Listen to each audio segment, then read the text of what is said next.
ଗୋଟେ ତ ମାନେ କ'ଣ କ'ଣ କହିବେ ଆଜି କ'ଣ ସଫା ନେଇକି ଦାବି ନେଇକି ଆସିଛନ୍ତି ବ୍ଲକ?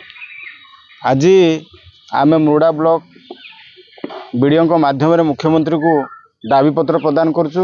4 ଦଫା ଦାବି ପ୍ରଦାନ କରୁଛୁ, ଯାହାକି ମୁରୁଡ଼ାରେ ଆମର 1918 ଜଣ ହିତାଧିକାରୀ ଯୋଗ୍ୟ ହିତାଧିକାରୀ ଭତ୍ତା ପାଇବା ପାଇଁ ଅଛନ୍ତି, ଅପେକ୍ଷାରେ ଅଛନ୍ତି। ସେହି ବିଷୟରେ ଆମେ ମେମୋରାଣ୍ଡମ୍ ଦେଉଛୁ ଏବଂ ତାଙ୍କର ଭତ୍ତା ବୃଦ୍ଧି ପାଇଁ ମଧ୍ୟ ଆମେ ଦାବିପତ୍ର ଜଣାଉଛୁ। ସେକେଣ୍ଡରେ ହେଲା ଯେଉଁ 2014ରୁ ଯେଉଁ ଆବାସ ଯୋଜନାର ଅଟକଳ ରାଶି ଥିଲା ସେଟା ଏତେ ପର୍ଯ୍ୟନ୍ତ ଚାଲିଛି। ଆମେ ଅଟକଳ ରାଶିକୁ ବୃଦ୍ଧି କରିବା ପାଇଁ ସରକାରଙ୍କ ନିକଟରେ ମୁଖ୍ୟମନ୍ତ୍ରୀଙ୍କ ନିକଟରେ ଦାବିପତ୍ର ପ୍ରଦାନ କରୁଛୁ। ଯାହା 300 ୟୁନିଟ୍ ବିଜୁଳି ଫ୍ରି ପାଇଁ ଆମେ ଦାବି ଜଣାଉଛୁ ଏବଂ ଅହରହ ପାଣି ଯୋଗାଇ ଦେବା ପାଇଁ ଯୁଦ୍ଧକାଳ ଭିତ୍ତିରେ ତାକୁ ଦାବି ରଖୁଛୁ।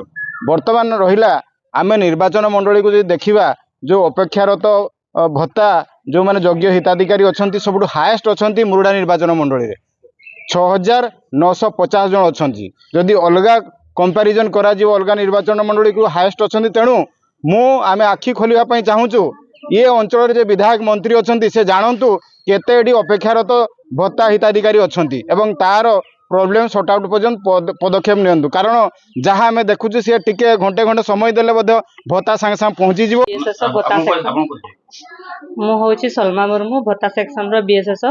ଆମର ଯେଉଁ 1918ଟା ଯେଉଁଟା ଆପ୍ଲିକେସନ୍ ପେଣ୍ଡିଂ ଅଛି ସେଟା ଆମର ଡେଥ୍ ଭେକେନ୍ସିରେ ହେବ କିମ୍ବା ଟାର୍ଗେଟ୍ ଗଭର୍ଣ୍ଣମେଣ୍ଟ ଦେଲେ ସେଟାରେ ସାଂସନ୍ ହେବ। ଗଭର୍ଣ୍ଣମେଣ୍ଟର ଭତ୍ତା ପାଇଁ ଟାର୍ଗେଟ୍ ନାହିଁ, ଟାର୍ଗେଟ୍ ଏବେ କିଛି ଆସିନି। ଯାହା ଆମର ମାସକୁ ମାସ ଡେଥ୍ ଭେକେନ୍ସି ଆସୁଛି ସେ ହିସାବରେ ଆପ୍ଲିକେସନ୍ ଆମେ ପଠାଉଛୁ ସାଂସନ୍ ପାଇଁ। ତାହେଲେ ଏଠି କହିବା ପାଇଁ ଗଲେ ଜଣେ ଯଦି ମଲେ ଆଉ ଜଣେ ଭତ୍ତା ପାଇବେ। ହଁ, କିମ୍ବା ଟାର୍ଗେଟ୍ ଆମକୁ ଆସିଲେ ସେଟା ସାଂସନ୍ ହେବ। ଠିକ୍ ଅଛି।